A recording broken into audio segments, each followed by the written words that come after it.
Pessoal, boa noite a todos. Eu me chamo Esner Magalhães, professor do curso de Engenharia de Pesca da Universidade Federal do Amazonas. Hoje tenho o imenso prazer aqui de estar recebendo meu amigo, parceiro de longas datas, João Campos, hoje presidente do Instituto Juruá. Até que enfim eu acertei, né? Eu estava com o negócio antigo, lá, Instituto PHSU, que estava demais.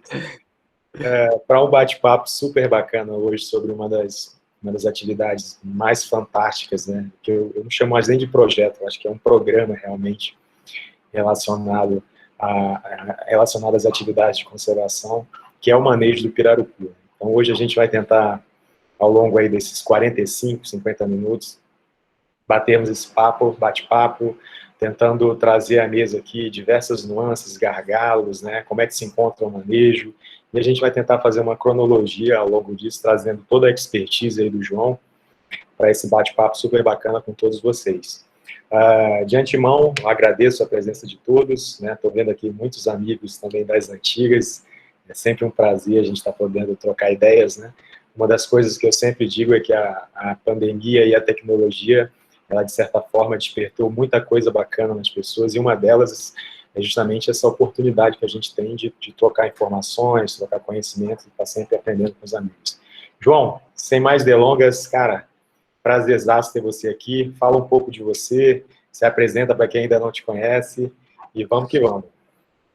Maravilha, obrigado, Esner. É até estranho chamar de Esner, né? Porque meu parceiro Galo aí, a gente já se conhece de longa data, do samba, e trabalhamos juntos, né, no estado, uma época, né, Galo?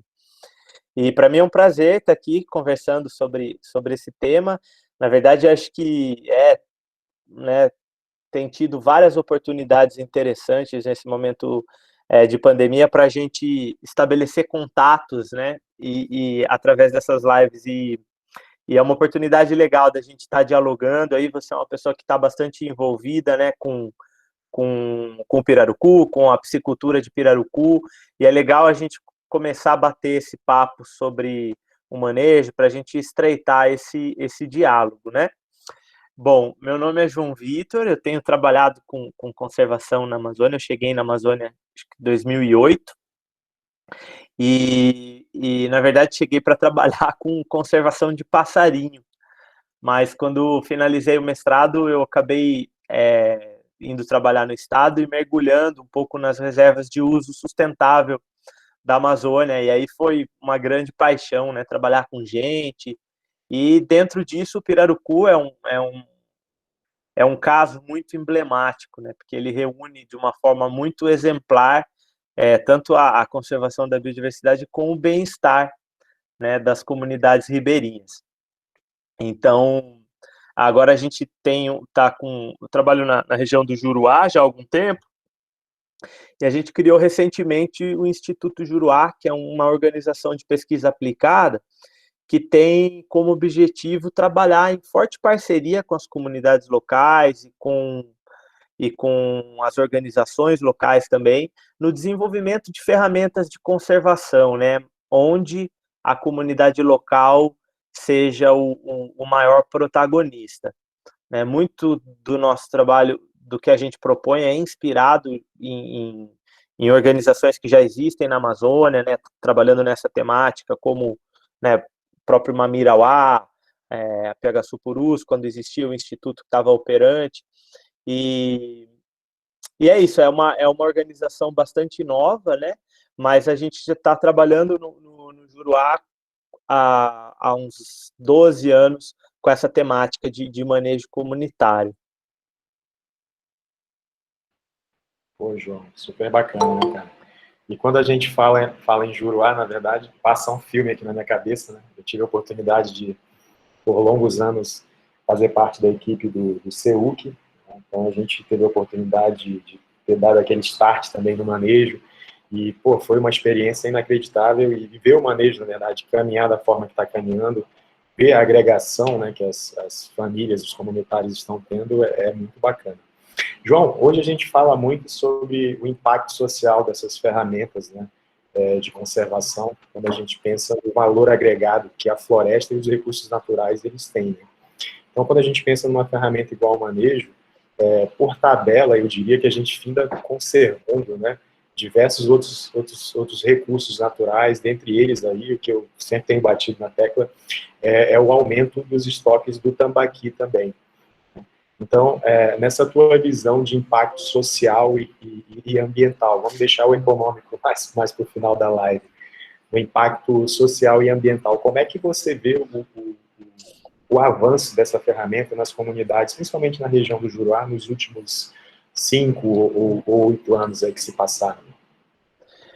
Então, Galo, quando a gente fala sobre o manejo do pirarucu, ou vamos pensar de uma forma até mais ampla, né? Quando a gente fala da pesca na Amazônia como um todo, é muito legal a gente contextualizar o que significa a pesca para uma região como a Amazônia, né? Então, obviamente, a gente tem aí, a gente está falando aí do recurso mais importante que está na espinha dorsal do que é a Amazônia, né? A pesca, na verdade, ela tem uma representatividade econômica, cultural e social tão grande na Amazônia, e atualmente a gente vive uma guerra de narrativas sobre como deve ser o desenvolvimento da Amazônia, né? Como a gente vai fazer para assegurar uma Amazônia sustentável, uma Amazônia mais justa? E dentro desse contexto existem várias narrativas, né? Cada grupo, cada organização, assim, em grande escala, tendo sua visão, né, de como implementar essas ideias. No meu entendimento, a pesca ela entra como um fator central na discussão desses novos modelos de desenvolvimento da Amazônia, porque através da pesca a gente consegue falar de desenvolvimento econômico, a gente consegue falar de manutenção cultural, de respeito às diferentes culturas, a gente consegue falar de mercado justo, de redução de desigualdade, de questões de gênero, né? A gente consegue falar de organização social, a gente consegue falar de desenvolvimento equitativo e a gente consegue falar de segurança alimentar. Então, basicamente, no meu ponto de vista, a pesca ela é um dos fenômenos mais interessantes que a gente tem em mãos para pensar um novo modelo de desenvolvimento para a Amazônia, né? Um novo modelo de progresso para a Amazônia. E trazendo para o manejo do pirarucu, é muito interessante porque o manejo do pirarucu ele reúne tudo isso num exemplo. É óbvio que existem muitos gargalos, muitas dificuldades que a gente vai falar no final, mas o que eu acho fantástico no manejo é que ele é uma atividade que ele consegue reunir tudo isso que a gente está conversando. Então, por exemplo, além da questão do benefício econômico, o manejo ele permite hoje que as comunidades sejam empoderadas para proteger seu próprio território. A questão territorial na Amazônia é uma questão central, né? E então através do manejo, você consegue estabelecer o zoneamento das atividades pesqueiras. Então, cada comunidade protege os seus ambientes de uma forma bastante eficiente, né? E isso é muito importante para a proteção territorial, tanto das comunidades ribeirinhas como as comunidades indígenas. Então você tem uma proteção efetiva. As famílias realmente elas constroem ali as casinhas de madeira na entrada do lago e elas passam ali 7 dias por semana protegendo aquele ambiente. Essa proteção é fantástica porque ela acaba beneficiando todo mundo que vive naquele ambiente, né, de várzea.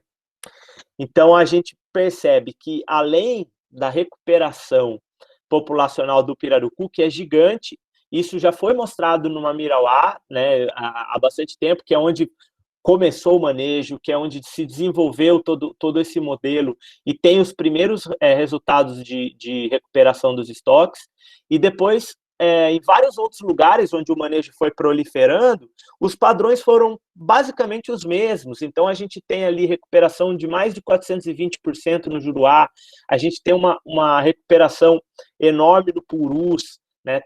A gente tem trabalhado enquanto coletivo em 30 áreas de manejo. Todas elas têm apresentado um crescimento gigante da população de pirarucu.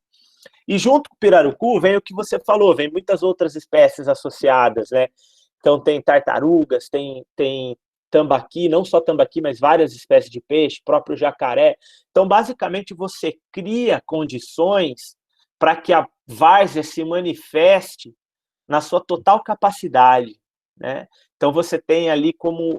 aqueles lagos protegidos funcionam como ilhas de biodiversidade, cheias de vida, e além dessa biodiversidade, também gerando muita segurança alimentar para as comunidades rurais. Por exemplo, as comunidades que estão no entorno de um lago protegido, no caso do Juruá, eles têm um acesso a peixe 4 vezes maior de quem não protege lago. Então, eles conseguem pegar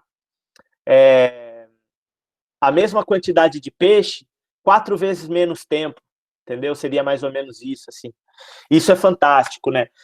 Além disso, o manejo do pirarucu, como ele ocorre em etapas constantes no tempo, ele traz oportunidades de treinamento, né, para as comunidades que eles nunca tiveram. A gente está falando de lugares, de comunidades que foram secularmente negligenciadas pelo poder público. E, de repente, através de uma atividade, você tem aquele estabelecimento de uma multiparceria. Então, você tem o terceiro setor, você tem o governo, você tem universidades, você tem associações locais. Isso se torna um ambiente muito fértil, né, para prover oportunidades para essas comunidades. Isso é fantástico. Indo além, a gente tem a questão da manutenção cultural. O pirarucu, ele é consumido há milênios na Amazônia. A gente tem indícios do consumo de pirarucu muito antes, né, da chegada dos portugueses no Brasil. Então, ele é uma espécie que foi sempre muito importante para a dieta local e também para a cultura, uma vez que o pirarucu está presente fortemente nas cosmologias indígenas, né? Então, você pega tipo um povo Deni, que vê o pirarucu como uma representação, às vezes, de um ser próximo deles, né? Na cosmologia Deni. Isso é muito interessante também. Outra questão, o pirarucu, ele é uma atividade que é fácil você... Não é que é fácil, mas assim, ele tem como um dos pilares essa repartição dos benefícios, né? Então, você recebe aquele montante de dinheiro, muitas comunidades retiram uma quantia do montante e investem na própria comunidade, ou deixam aquilo num caixinha que vai dar segurança social para as comunidades. Ano passado, a gente teve 2 casos, acho que de câncer e um caso de problema no coração no Juruá, e o manejo pagou o tratamento dessas pessoas em Manaus. Isso seria praticamente impossível uma década atrás, né? Essas pessoas fatalmente morreriam na beira do rio sem ter essa segurança, essa oportunidade social. Então, tem toda uma transformação, né, social e econômica e cultural que mantém a cultura local, que faz com que a autoestima e o orgulho das comunidades seja muito forte, aumente muito, né? Tanto é que a gente vai, por exemplo, se a gente anda hoje na região do Juruá, por exemplo, muitas comunidades que estão fora do arranjo, eles têm muita vontade de entrar no arranjo. Então, basicamente, o pirarucu, ele tem o potencial de mudar o paradigma de conservação na Amazônia. Porque a conservação, ela por muito tempo, ela excluía as pessoas. Ela não era compatível com o bem-estar das comunidades locais. E isso criou uma rejeição muito grande do termo conservação, né, nas comunidades rurais, né? Porque eles associam a palavra conservação com proibição, com falta de acesso aos recursos, né? E com o pirarucu, na verdade, isso vem mudando, porque as pessoas elas começam a perceber que, através da conservação, elas podem melhorar um pouquinho, né, a qualidade de vida. Então, mesmo dentro da academia, a conservação, às vezes, ela é tida como algo que está lá no fim, algo que você tem que alcançar, quando, na verdade, a conservação deveria ser um modo de vida, né, que possa resultar numa vida melhor para as famílias ribeirinhas. Eu acho que esse é um ponto importante que o pirarucu vem contribuindo com a conservação da Amazônia em mais grande escala, né? Pô, João, sensacional, cara. E uma coisa que você falou aí muito importante em relação em relação a esse aponderamento, né, que a gente verifica com o manejo do pirarucu, cai dentro de uma temática super importante que a gente tem discutido nos últimos anos e que agora vem ganhando muita força, que é em relação a gente pensar num plano B para a Amazônia, né, principalmente para cidades que não se concentrem, né, como Manaus, por exemplo, em relação à Zona Franca. Hoje a gente tem uma Zona Franca de Manaus que praticamente é a base, né, da economia da cidade. E se nós olharmos para o interior do estado, principalmente, ações como essa, programas como esse, na verdade, fazem com que a gente passe a pensar em relação ao desenvolvimento dessas atividades. E o manejo, ele é sensacional, né? Uma coisa que você falou aí sobre o desenvolvimento dos estoques em paralelo com o pirarucu, me trouxe uma lembrança aqui que, dentre as atividades que nós fizemos aí na RBS do Acari, nós levávamos ao longo dos 2 meses aí para cima da reserva várias caixas de frango, né? Então a gente trocava o frango com os comunitários por, cara, cada gigante de tambaqui, assim, umas coisas enormes. Isso daí era uma coisa de se imaginar, pô, o manejo realmente tem essa função não só de agregar o que os recursos naturais precisam, mas trazer as pessoas para um novo entendimento em relação à conservação.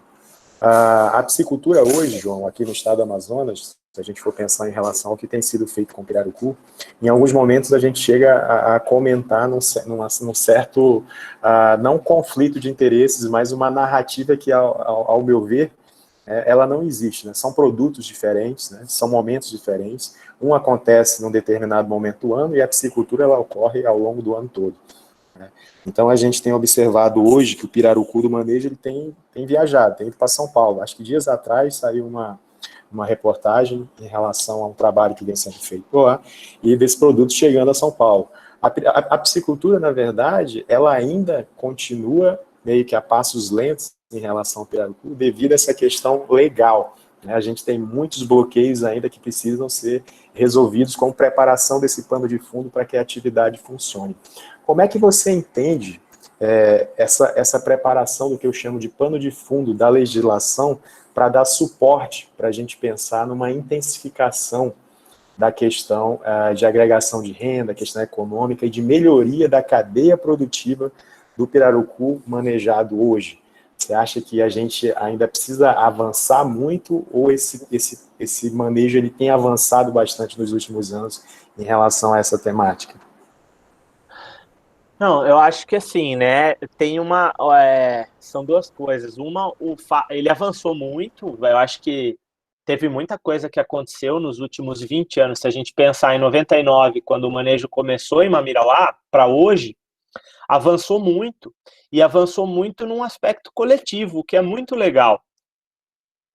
Mas, obviamente, que assim, como qualquer... E agora, a gente não precisa nem focar em pirarucu, a gente pode pensar no desenvolvimento das cadeias produtivas da sociobiodiversidade, né? Quase todos os recursos, quando começam a ser explorados, que eles ganham um pouquinho de escala, eles já encontram os grandes gargalos que a gente tem, que são gargalos históricos de falta de investimento governamental. Então, imagina você a complexidade logística para você trazer 1.000 toneladas de pirarucu para Manaus, né, para ser processado e para ser exportado, ou mesmo vendido em Manaus. O desafio logístico ele é tão grande, mas tão grande, e ele está todo na costa das comunidades e associações locais, né? Então, tem uma série de fatores. Tem uma questão que é mais uma questão logística, que a gente precisa viabilizar, e a gente precisa viabilizar em grande escala, né? Não adianta... É difícil a gente esperar que projetos individuais possam transpor essas barreiras, porque a gente está falando a gente está falando de uma estrutura realmente grande, né? Se a gente pensar na Amazônia como um todo. João, Oi? Se você me permite, eu gostaria de te interromper nesse ponto, só para não perder esse gancho. Claro. Sobre esse peso, né, que fica, na verdade, nas costas do comunitário. Você acha que eu não quero, na verdade, perder esse fio da meada aí, o poder público, em relação ao que é o manejo hoje, Você acha que, daquela época que a gente trabalhou no CEU, que desenvolveu as atividades lá na RBS, ele começou a deixar de lado o manejo e as ações ficaram mais por conta dos projetos de pesquisa, os institutos passaram a desenvolver suas atividades lá, ou a coisa, ela meio que se entrelaçou através de outros interesses?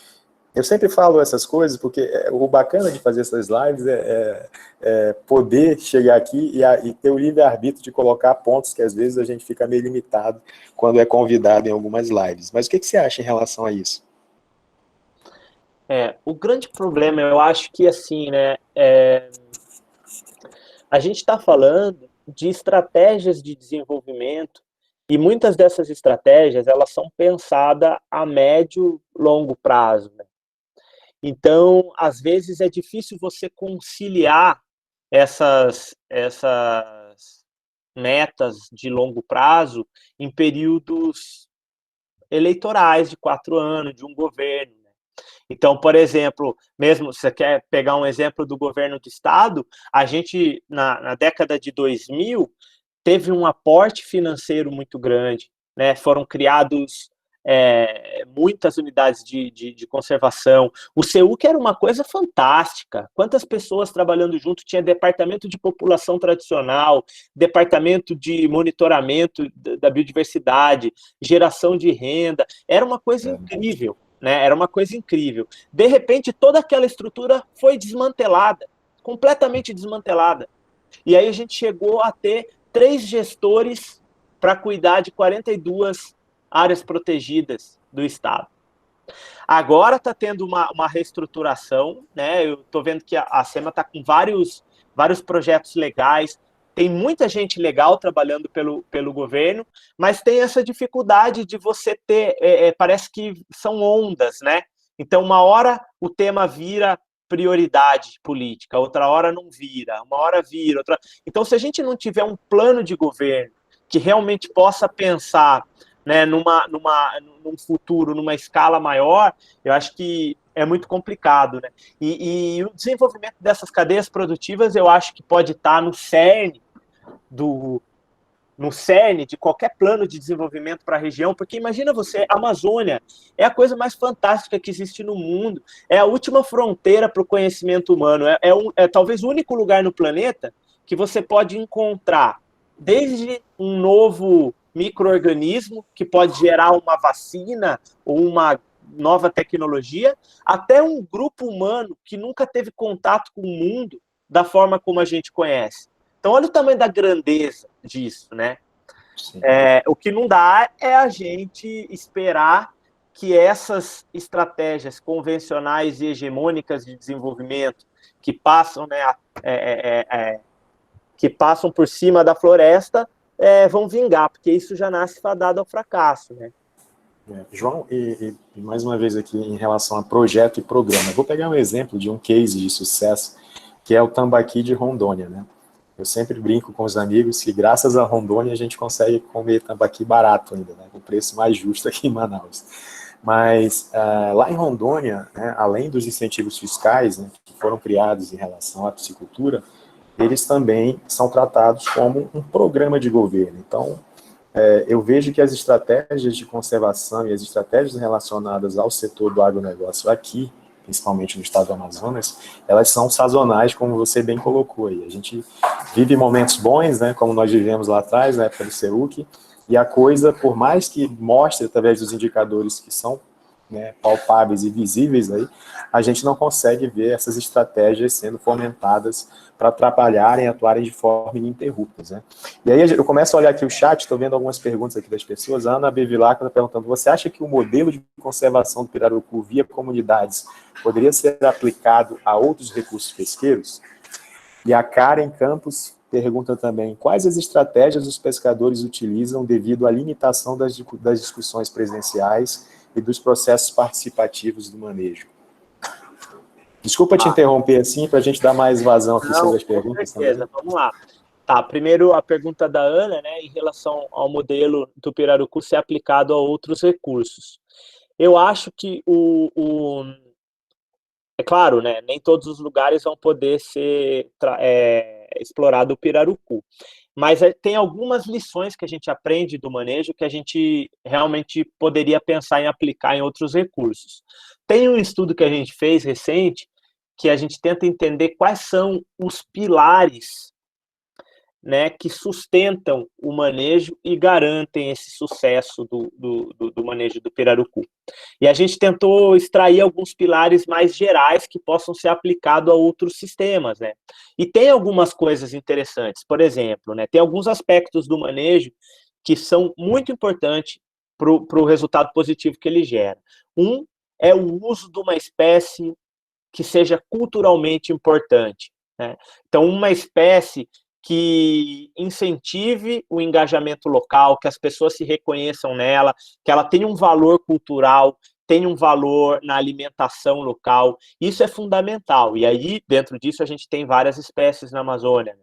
Uma outra questão importante é uma espécie que tenha um tamanho populacional que possa ser manejado, né? Não adianta você fazer um plano de manejo desse com uma espécie rara, ou que tem uma biomassa pequena na paisagem, porque você não vai conseguir explorar isso, não vai ser financeiramente sustentável. Uma outra questão importante são espécies que possam ter seus espaços delimitados.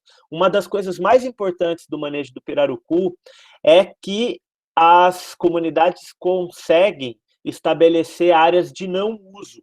Então, são áreas que vão estar ali para preservar mesmo, né?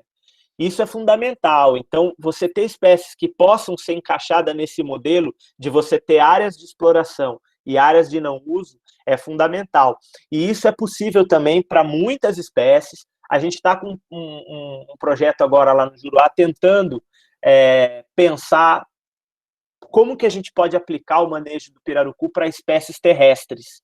Então, é justamente ver outros, não só aquáticos, né, mas nesse caso vai ser terrestre, para ver espécies que possam satisfazer esses requerimentos, né, que tem no manejo. E em relação à parte aquático, eu acho que o principal da coisa é a proteção de todo o sistema, né? Então a gente tem jacaré, tem várias espécies de peixe, por exemplo, tem gente que já estão consorciando, tem comunidade que já está consorciando o manejo do pirarucu com o manejo do mapará, com o manejo dos grandes siluriformes, né? Dos grandes bagres, o próprio jacaré, né? Então a gente tem bastante recurso na Amazônia que poderia se enquadrar nessa perspectiva. Agora, de novo, isso é uma questão de a gente precisa ter mais ousadia dentro da academia para estudar isso de fato, porque o uso, a caça, né, o uso dos recursos ainda é um tabu muito grande no Brasil. A gente prefere dizer que é proibido e fingir que não existe e tal, né? Então a gente precisa avançar muito ainda nessa perspectiva. Esses itens, esses recursos agregados, na verdade, eles também seriam um ponto extremamente positivo na agregação de renda, né? Porque você teria, né, de certa forma, a oportunidade de colocar uma agregação melhor, seja no jacaré, né, seja em outras espécies que também já são trabalhadas, e essa ideia do trabalho, de replicar o manejo nas ferramentas na questão de caça, que é uma discussão também bem batida nos últimos anos, é uma coisa interessantíssima, né? Mas antes de você entrar na pergunta da Karen, esses dias eu recebi um vídeo aqui da Secretaria de Produção, onde eles falavam sobre a questão de geração de renda do manejo, né? E falavam, na verdade, que os comunitários vivem do manejo, né? E a gente sabe que a realidade não é bem essa, né? Principalmente devido à sazonalidade que ocorre na Amazônia. Então, uma hora o cara é agricultor, né? Outra hora o manejo ele precisa preservar o lago, de fato, mas ele desenvolve várias atividades ao longo do ano de acordo com essa variação do ciclo hidrológico. Hoje você enxerga que, em termos percentuais, o manejo representa quantos por cento na agregação de renda dessas pessoas? Só para não perder esse fio. Essa é uma pergunta importante, cara. Eu não sei te responder exatamente, porque a gente tentou fazer isso, só que é muito difícil, porque a renda, né, nessas famílias é uma renda muito difusa, né? Muito difusa, que ela, para você fazer isso direito, você tem que monitorar ao longo do ano, mas assim, e de uma forma bastante presencial, assim, né? Só que tem algumas comunidades que hoje em dia dependem exclusivamente do manejo, né? Porque como o manejo é uma boa quantia de dinheiro que chega de uma vez, essas pessoas guardam esse dinheiro e usam esse dinheiro ao longo do ano. Então, o manejo acabou se transformando na principal atividade econômica de algumas famílias.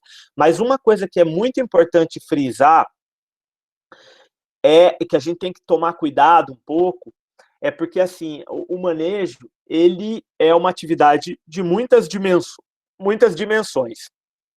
E a econômica é uma parte do negócio. Tem muita família que faz o manejo e, para eles, mais importante do que a renda são os resultados sociais, né? Então, a gente precisa colocar nessa conta, a gente precisa valorar esses outros benefícios que até o presente momento não tem uma valoração econômica, né? Mas eles são fundamentais para a persistência da atividade. Muito bacana, João. E aí a gente tem a pergunta da Karen Campos: quais as estratégias os pescadores utilizam devido à limitação das discussões presenciais e dos processos participativos de manejo?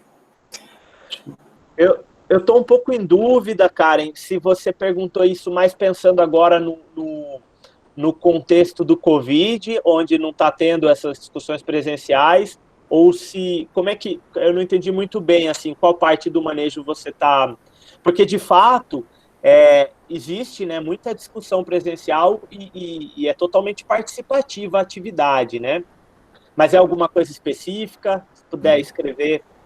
Enquanto ela vai digitando, a Nora Gamarra, diante dessa colocação de que é importante a escolha de espécies culturalmente importantes, a gestão pesqueira deveria, então, partir do estudo das dimensões culturais das populações humanas? Uhum. Eu acho Você que... está assim, acompanhando o chat aí também, né? quando a gente fala em espécies, Nora, a gente está considerando todo esse arcabouço cultural que a espécie representa, né? É que realmente uma coisa é você pensar, né, no estabelecimento ali do engajamento local, então você precisa ter uma espécie cultural, que tem importância cultural, mas você também tem que pensar em outras pontas da cadeia produtiva, né? E uma dessas pontas é a questão econômica, né? Isso precisa ter vazão, isso precisa ter toda uma dinâmica, né? Que tem todo um investimento nessas cadeias produtivas. Então, eu acho que realmente o que tem que ser feito é uma abordagem integrada para a gente achar quais são os recursos mais promissores, né, de acordo com cada lugar, porque também isso vai variar muito de acordo com a geografia amazônica, né? João, a Karen deu continuidade aí, você está acompanhando? Ah, tá, no contexto do...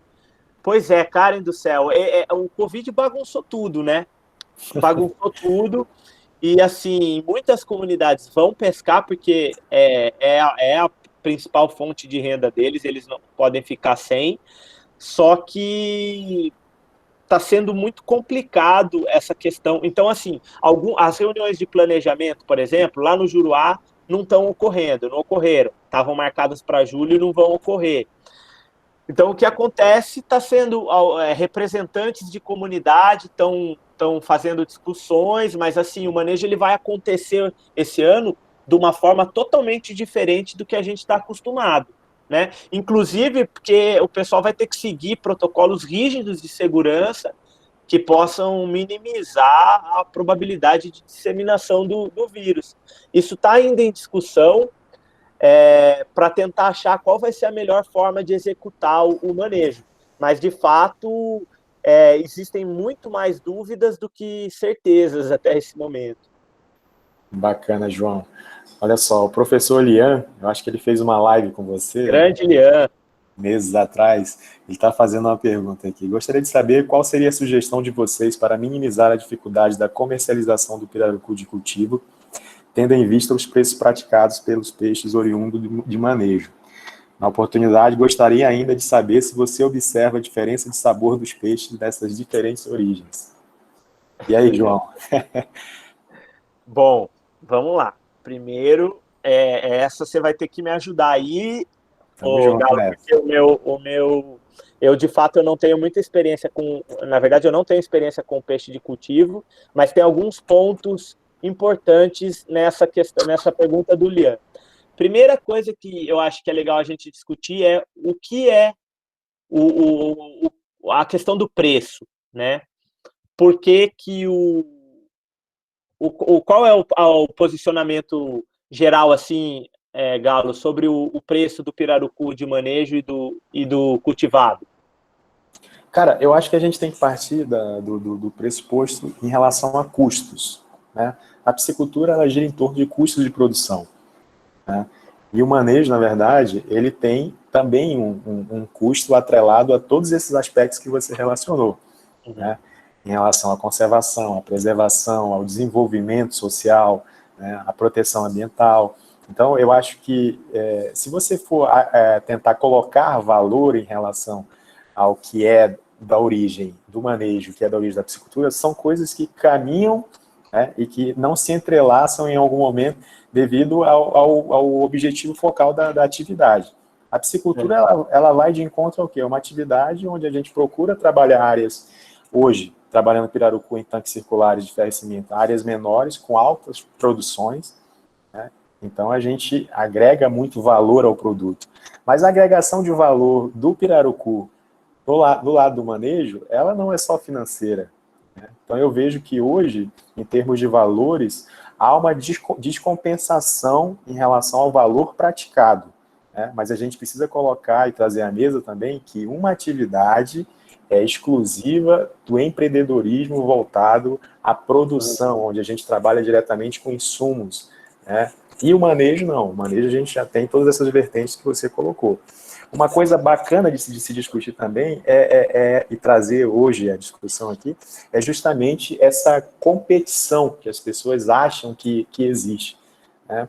Eu tenho feito um trabalho de formiguinha aqui, João, levando o produto da piscicultura, o pirarucu de 5 a 6 quilos, em restaurantes, e esses restaurantes, o que eles me passam de feedback é de que os tipos de pratos que eles fazem hoje com o peixe da piscicultura, ele não é possível de ser feito com peixe do manejo, né? Por diversas questões aí, sanitárias e também de tamanho, né? Que a gente pode relacionar. Agora, se você for falar de valor, de preço com essas pessoas, obviamente que o valor do quilo hoje do pirarucu do manejo é muito mais em conta. Mas, em compensação, se a gente for pensar em fechar contratos hoje com grandes empresas, como já tentaram fazer anos aqui na Amazônia, como o Pão de Açúcar, que tentou fechar um contrato com o peixe de manejo, a produção ela não se sustenta em relação à longevidade. Então, eu acho que as duas coisas precisam caminhar lado a lado. Sobre sabor, vamos deixar mais à frente aí. Não, então, eu acho que, na verdade, assim, tem uma coisa que a gente precisa pensar, é que o peixe do manejo, ele é barato hoje, muito por causa de, vou citar duas coisas importantes. Uma é o peixe legal, que ele entra, né, no mercado consumidor de uma maneira fácil, e aí é muito difícil de você competir com o peixe legal. E uma outra questão é que o mercado ainda é muito concentrado no norte do país. Mas, por exemplo, a gente fez um estudo, o peixe do manejo está sendo vendido aí, sei lá, em torno mais ou menos de R$ 4, R$ 3,50 em alguns lugares. No arranjo que a gente está participando, esse peixe ele está sendo vendido em torno de R$ 7. Só que assim, o preço justo do quilo do pirarucu é em torno de R$ 14. Preço. Esse é o preço que a gente vende o quilo aqui para os restaurantes da piscicultura. E esse seria o preço justo a ser pago por pescador. A gente ainda não conseguiu instituir um mercado justo para o pirarucu, por uma série de motivos, é muito difícil. Uma deles também é a sazonalidade, então o peixe ele é pescado todo de uma vez e ele encharca o mercado consumidor. Mas também, Gabo, tem uma questão também, você sabe que a pesca, ela também funciona às vezes como são poucos compradores, né? Então às vezes o atravessador ele dá o preço que ele quer lá na ponta. Tem várias coisas que precisam ser melhor trabalhadas para a gente conseguir aumentar esse preço para o manejador. Mas esse eu acho que é o maior objetivo, o maior desafio hoje em dia e o maior objetivo é aumentar o valor do preço do manejo. Porque, veja bem, essas pessoas elas estão lá protegendo o lago dia e noite, é um trabalho, né, muito grande, é um serviço ambiental prestado e o valor ele não condiz, né? Então, em relação ao gosto, varia muito da percepção, né, eu acho. Se você pegar uma pessoa que não está acostumado muito a comer peixe, talvez ele não vai perceber, né, essa diferença.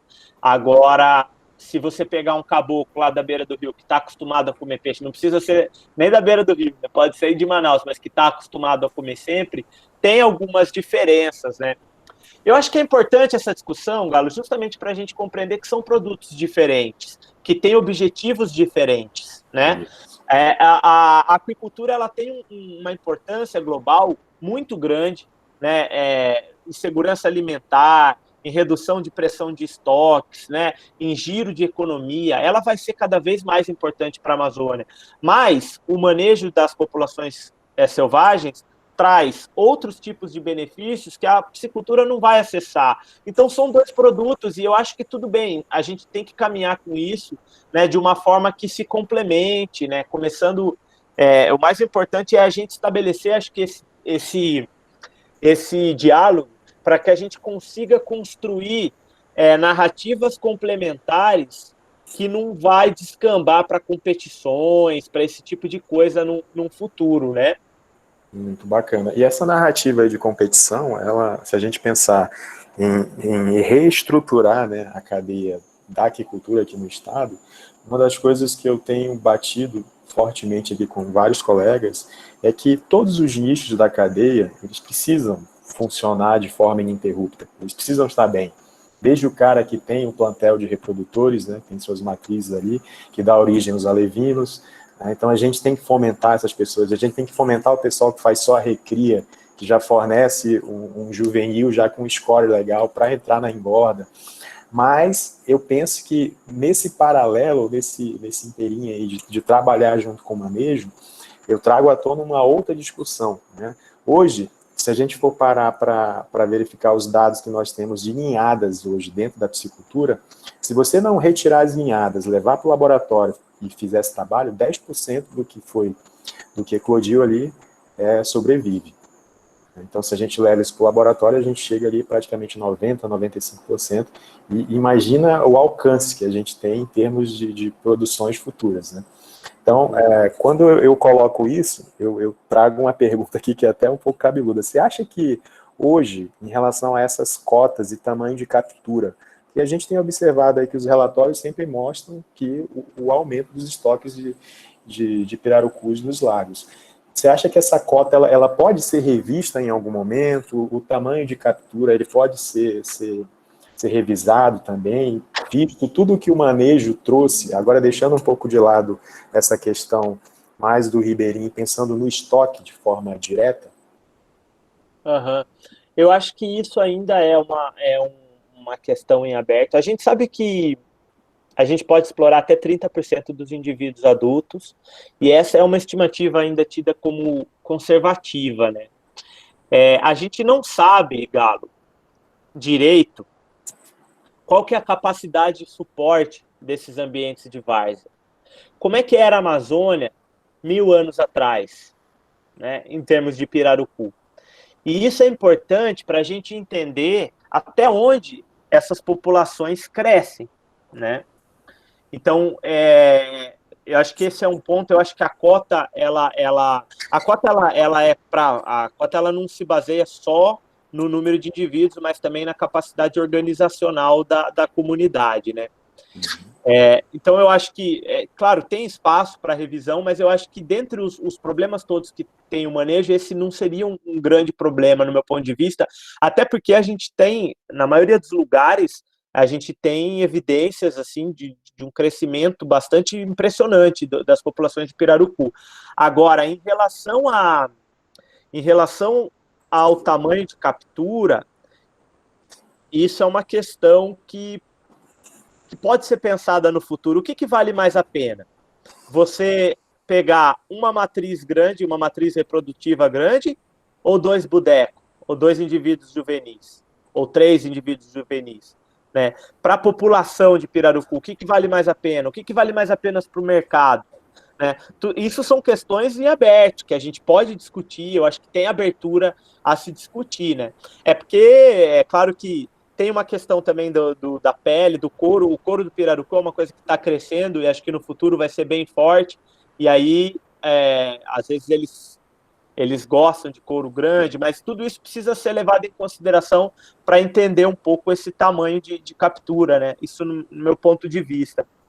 Esses dias eu fiz um levantamento aqui rápido e estava vendo bolsas da Osclaim e outros itens aí, bolsa de R$ 4.000, mochila Exatamente. de 3.000, bota de R$ 2.500 e assim sucessivamente.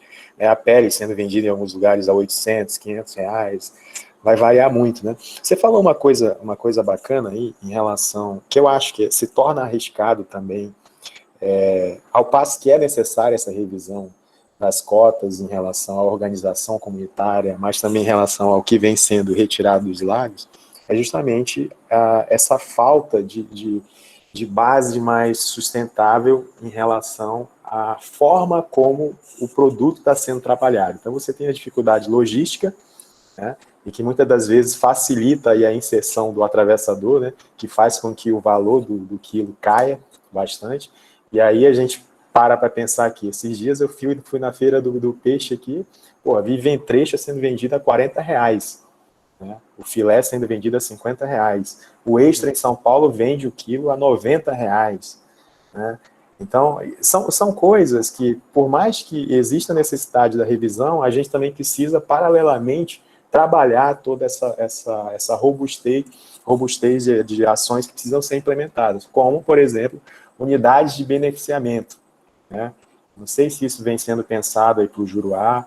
Eu acho que há uns anos atrás a FAI estava com uma unidade, né, que era um flutuante ou era uma balsa, que foi utilizada em alguns lugares, mas isso são situações que precisam também ser colocadas à mesa como pontos que eu acho para que o programa, né, o projeto Mandeiros, avance realmente nesse sentido, da gente ter um mercado mais agregativo em relação à renda comunitária, porque é árduo o trabalho, né, pelo que a gente conhece, pelo que você vem fazendo. Não, com certeza, e eu acho que, assim, esse é um ponto principal da coisa, que é essa ausência de infraestrutura, e aí isso já dá para a gente conectar aqui com a pergunta da Renata, que ela fez, né, como o setor privado pode contribuir de uma forma mais efetiva com o desenvolvimento das cadeias da sociobiodiversidade. E isso é muito interessante pensar, porque realmente abre-se espaço para o investimento privado nessas cadeias todas, né? A gente está falando de uma cadeia mais ou menos bem consolidada, que é o pirarucu, a gente tem várias outras cadeias, né? Por exemplo, sei lá, cadeia da castanha, cadeia da seringa, cadeia dos óleos, né? E em muitos lugares o setor privado entra, né, com boa parte do capital e acaba dando esses empurrões para a construção dessas infraestruturas, né? No caso do peixe, por exemplo, esses centros de beneficiamento que possa agregar valor, né, nesse produto, mas assim, novamente, uma das coisas que tem que estar muito bem claro são os valores que estão por trás da atividade, né? Porque a gente está falando de benefício social para muita gente, está falando de integração, né, dos benefícios sociais com os benefícios ecológicos. Então, não é somente uma questão de recurso, mas é uma questão de em que tipo de projetos que vão ser utilizados esse recurso. Galo, se você pegar o orçamento do Plano Safra...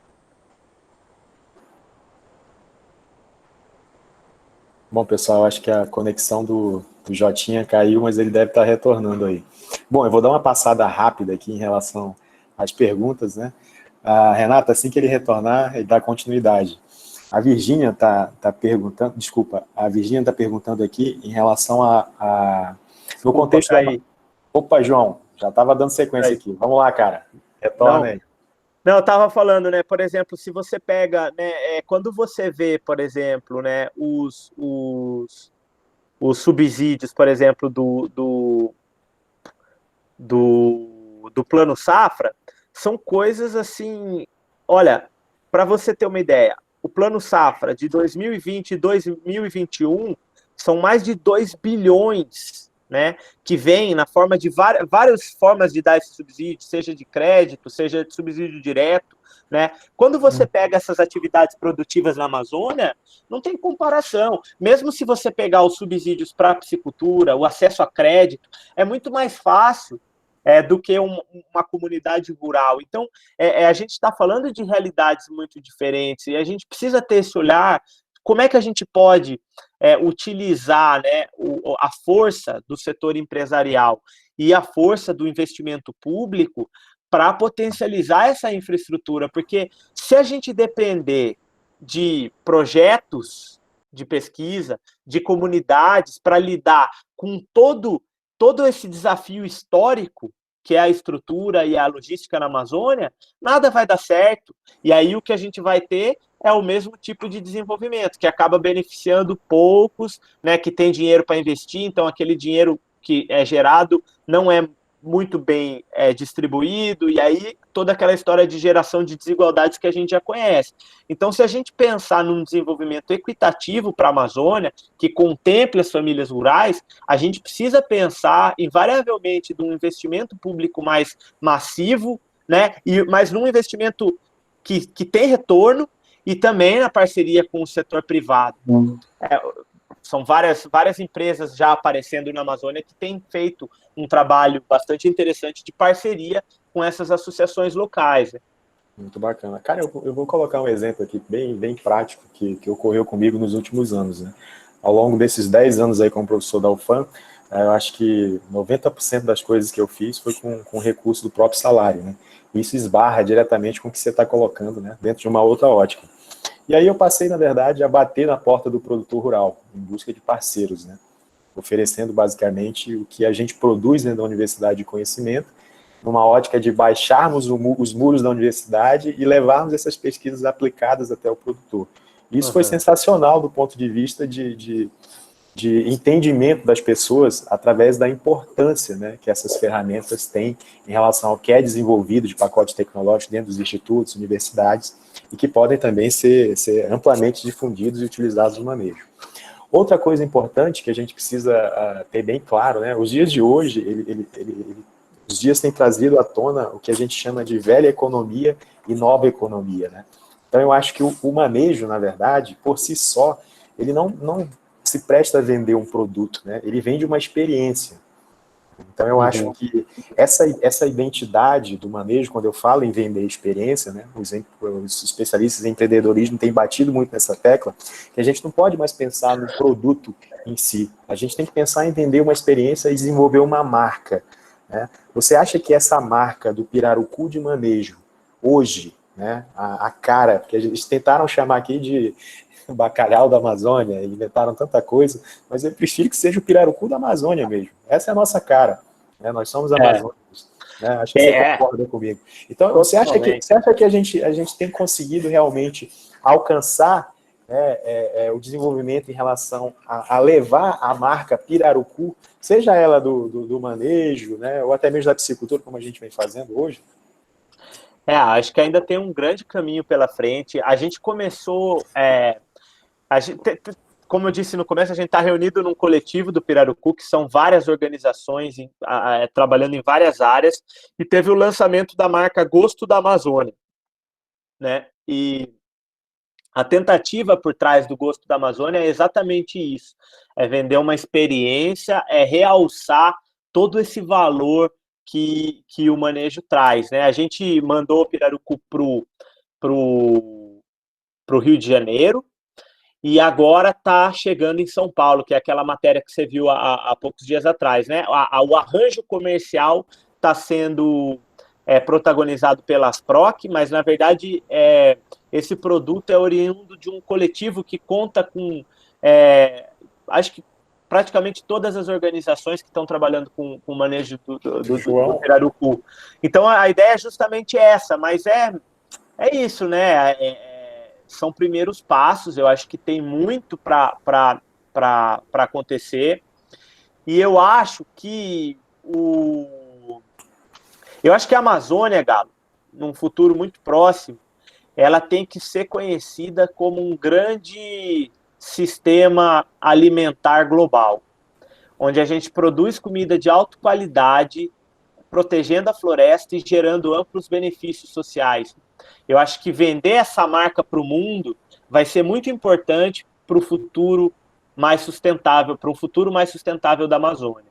Mas para fazer isso, a gente precisa atuar em parceria para realmente construir a estrutura que proporcione tudo isso, né? Então, eu estou falando principalmente de infraestrutura mesmo, infraestrutura logística, infraestrutura sanitária, que permita que a família de caboclo lá na ponta comercialize o seu produto com um preço justo, mas sem ter que segurar na costa todo esses gargalos de infraestrutura que vem sendo negligenciado historicamente pelo poder público, né?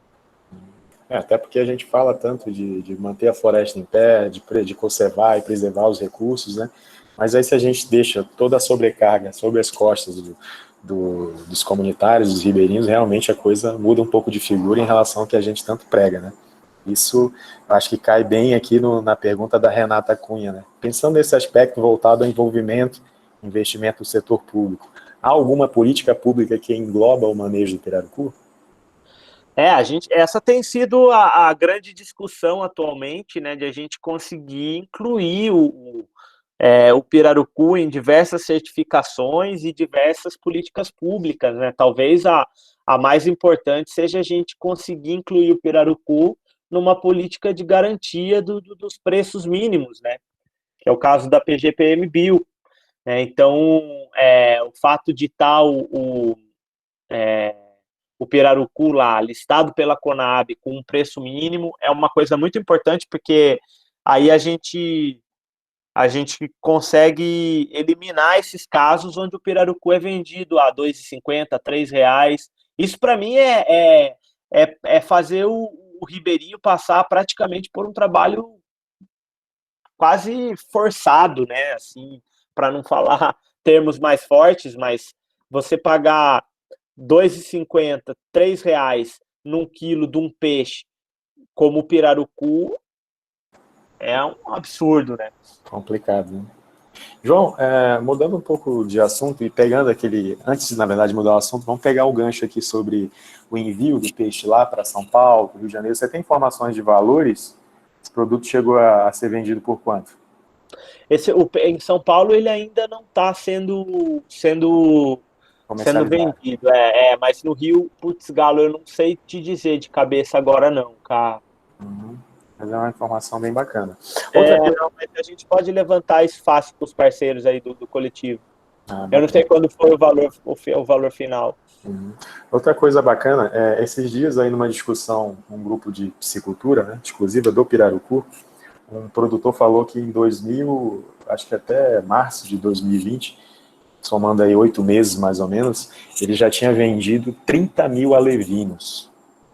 Isso é uma quantia até alta, né, se a gente for pensar no que se produz hoje. E aí a gente começou a discutir alguns pontos importantes sobre a vislumbrarmos, na verdade, a utilização, né, de juvenis ou até mesmo da retirada de jovens pirarucus da natureza, frente àquilo que eu coloquei inicialmente, né? A gente pega uma ninhada hoje no viveiro, 10% sobrevive. Na natureza, eu acho que esse percentual pode ser até um pouco menor, né? Ou deve oscilar mais ou menos em relação a isso. Você acha que a gente poderia pensar numa discussão futura em relação a cotas de retiradas de pirarucu para fomentar ainda mais a piscicultura? Então, eu não sei se a mortalidade natural é muito grande, cara, porque como ele tem o cuidado parental e as taxas de crescimento são tão grandes dentro de um lago, o pirarucu ele é um bicho muito... Rapaz, ele é um presente da evolução, né? Porque é um peixe que cresce aí 10 quilos no primeiro ano e ele se multiplica, ele é tão resiliente na várzea. Agora sim, eu não sei como é que seria essa captura. Será que é difícil de fazer? Será que seria fácil? Será que valeria a pena em termos econômicos? Assim, eu confesso que nunca foi uma coisa que eu pensei muito, não, porque para capturar os alevinos de Aruanã, eles matam, né? Muitas vezes os pais. O pirarucu já não é tão complicado assim no viveiro, né? Eu, particularmente, nunca fiz nos lagos, né? Uma coisa sobre a parte econômica, hoje o centímetro do pirarucu aqui no Amazonas é comercializado a R$ 1, que é um valor até alto, né? Em números de reproduções aí nos viveiros, né? Existem casais aí reproduzindo até 5, 6 vezes. Eu não tenho assim, informações em relação à natureza, mas eu acho talvez uma temática importante de ser discutida no futuro, até mesmo para a gente desenvolver um trabalho em relação a isso, quem sabe. Sim, inclusive para até articular as pontas, né? Porque é isso, né? De repente, dependendo de como você. Existe um potencial, eu acho que realmente a gente precisa dialogar, Galo, porque existe um potencial no futuro de choque na cadeia, né?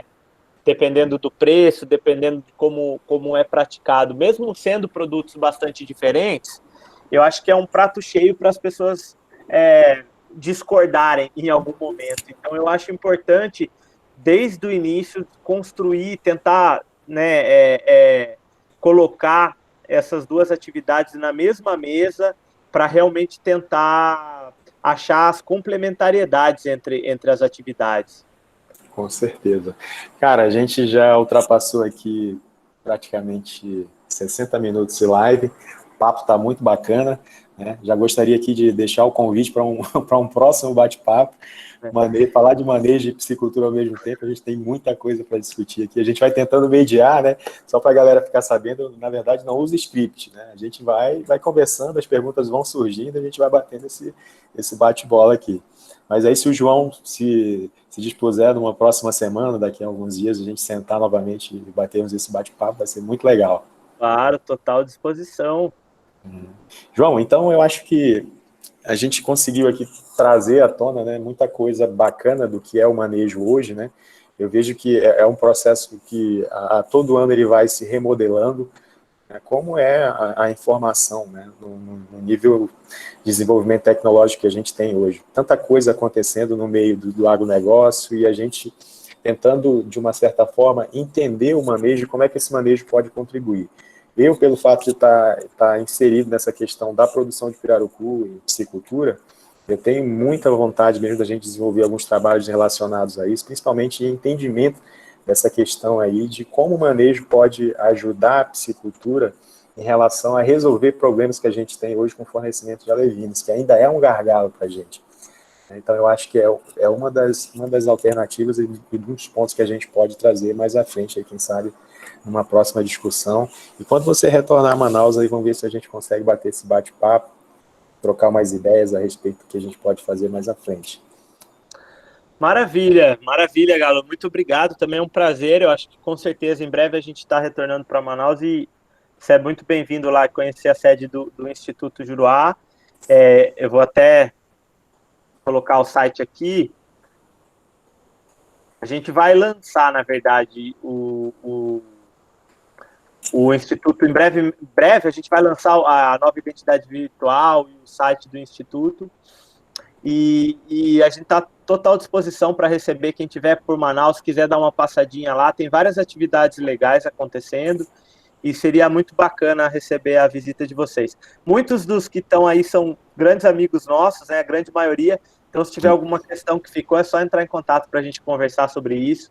E obrigado, né, todo mundo aí, tem Adriano, Marcelo, todo mundo, tem vários Monas, muita gente legal aí que não deu para a gente conversar muito, mas fica para uma outra oportunidade. Mas muito obrigado, Galo. Cara, foi um prazer. Pessoal, gostaria de agradecer aqui a presença de todos vocês e dizer também que a live foi gravada, ela vai estar disponível aí no meu canal, lá no YouTube, professor Esner Magalhães, traço Aquicultura para Todos, né? Mesmo que a gente tenha falado bastante de pesca hoje, mas todas as lives elas são direcionadas para lá, e é sempre importante, né, que vocês divulguem esse trabalho, porque eu acho que a gente está vivendo um momento hoje, o Jotinha caiu mais uma vez a conexão, a gente está vivendo hoje um momento onde muitas atividades que até então estavam caminhando distantes, eu acho que esse processo de pandemia, por mais doloroso que seja, ele fez com que as pessoas se aproximassem, principalmente em relação a diferentes níveis de discussões como essa que a gente está tendo hoje. Então, foi um prazer recebê-los aqui. Eu agradeço bastante a presença de todos vocês. E na próxima quinta-feira, né, eu vou estar recebendo um produtor de piscicultura que trabalha exclusivamente com a engorda do pirarucu e com a produção de alevinos, para a gente entender basicamente como é que essa cadeia está se formatando em relação ao que é o pirarucu. Eu, particularmente, sou um apaixonado por essa espécie, né? Tenho o pirarucu tatuado no braço, mas eu vejo que, em termos de alcance, não só da questão produtiva, mas também do apelo que a espécie tem, e tudo aquilo que o João trouxe para a gente hoje em relação ao que o manejo ele pode ser capaz de realizar nas comunidades é fantástico, né? A gente precisa movimentar ainda mais, fortalecer os vários setores e entendermos que, na verdade, a gente não precisa de competição, a gente precisa ter parceiros. E eu hoje, como Universidade do Amazonas, entendo que o Instituto Juruá está vindo aí para somar com a gente. E espero, João, do fundo do coração, que a gente possa, em breve, sentar e conversarmos aí sobre diversas temáticas do pirarucu. Valeu, meu amigo. Valeu, gente. Obrigado, valeu, pessoal. Até uma próxima aí. Até. Salve o samba. Tchau, tchau. Valeu. Um abraço.